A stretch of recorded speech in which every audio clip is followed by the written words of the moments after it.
هیوادارم ئەو ساڵە و چ ساڵەکانی نەبێ هیوادان خۆش و بەرەکەتر بێ ئینشاڵڵا بەرەکەتر دەبێ. پیرۆزبای ئاراستە خۆمەت خۆجەرە کوردستان دەبێ میوارەک هەموو ساڵێک بێ هەموو خۆشیێک بێتن و ماوەیە هەموو ساڵێکی دایەتی بێتن پیرۆزبای هەموو گەلێکی دەکەمەوە.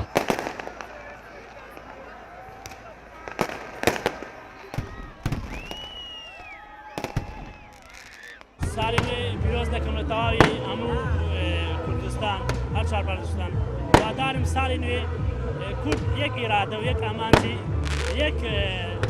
یەک قسەی بەرامبەر هەموو دنیا.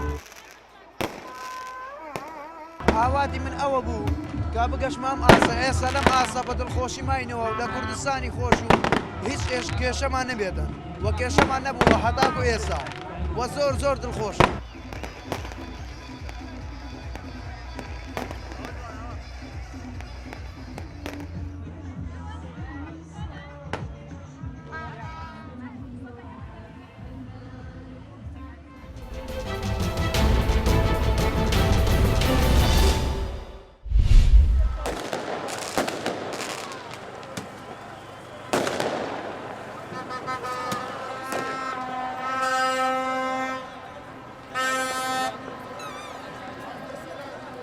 لە 2019 ینی زۆر ناخۆش بوو باشتر بێت لە 2019 و لە 2018 چونکە من 2018 و 2017 ئەمانەشم بیدێ لەسەری ساڵەکان هەمیشەم وت ئیشەڵا ساڵی داهاتووان نابێت ساڵی دواتروان نابێت هەموو ساڵێ وامەوت بەس هەموو ساڵەوە خۆی بوو.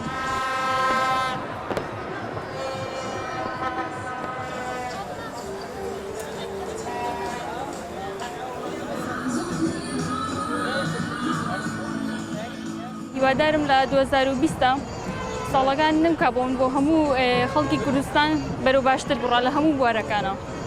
هیوادارم توانم لە 2020 ماستەر بخوێنم ئینشەڵڵا ئەوە ئاواتی منە.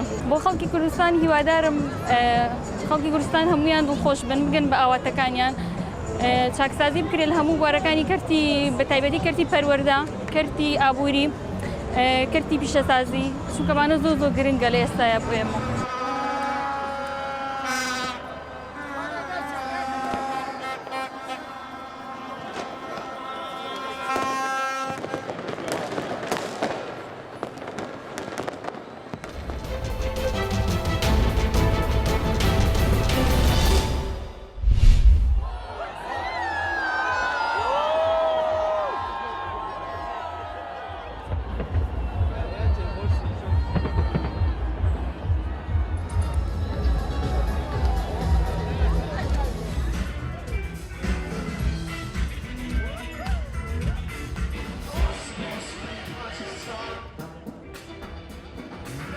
Такая новогодняя и прекрасная. Все люди такие счастливые, веселые, просто замечательно. Атмосфера замечательная на Красной площади, салют потрясающий, люди веселые, все отмечают, просто классно.